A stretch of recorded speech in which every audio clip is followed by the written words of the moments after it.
The following story has been brought to you by StoriesToInspire.org.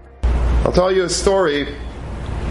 There was once upon a time there was a chassid, and the chassid was married for many years. He didn't have children, so he went to his Rebbe every year, like by Rosh Hashanah, and he says, "Please daven for me that I should have children. We're married already so long, and it's so hard for us."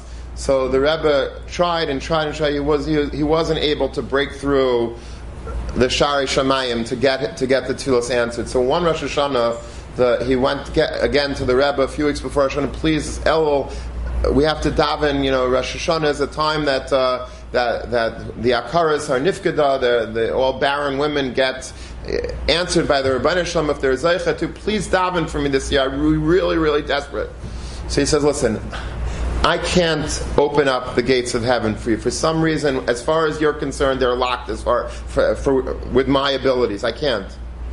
But I have a brother who's also a Rebbe, and he's Melumet Benisim. He has the ability to do things that I can't do in Shamayim.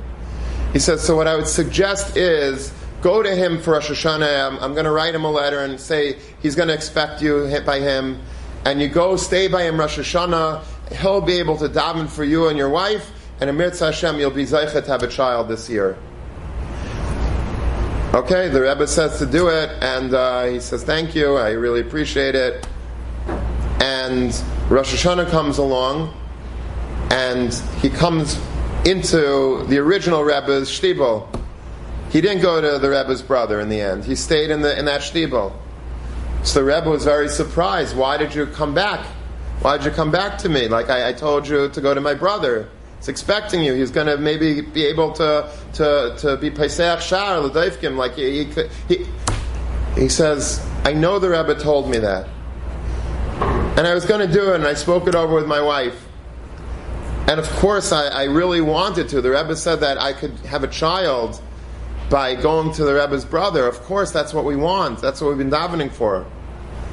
But then I thought to myself, let's say I do go to your brother. I go to the Rebbe's brother, and taka within the year, we're zeicha to finally have a child. After I've been davening in your shtibel for 10, 15 years, and nothing happened, and now I'm going to go to your brother's shtibel, and bang, all of a sudden, I'm zeicha this year to have a child. What are people going to say? What's the optics of that? The optics is that my Rebbe is not he's not a miracle worker. He can't do nisim. He can't perform for his chasidim. His brother is big, but he's not. He says, I can't do that to you. I'd rather not have a child than have people in any way have a bad feeling when it comes to the Rebbe.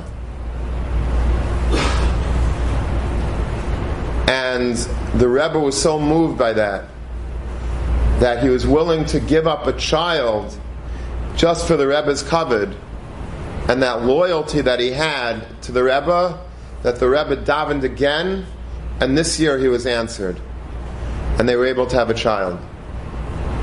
That's loyalty. Loyalty means that you're my Rebbe. I'm sticking with you. I'm not a fair weather. I'm not gonna dance by this Rebbe and that Rebbe and this. I'm loyal to one Rebbe. I'm loyal to one Rav. I'm loyal to one Paisik. I'm loyal to one Shir. I'm loyal to one Daf. I'm loyal to one. I'm loyal. I'm a loyal customer. I'm not a guy that's always looking for the bigger, better deal. Enjoyed this story? Come again. Bring a friend. StoriesToInspire.org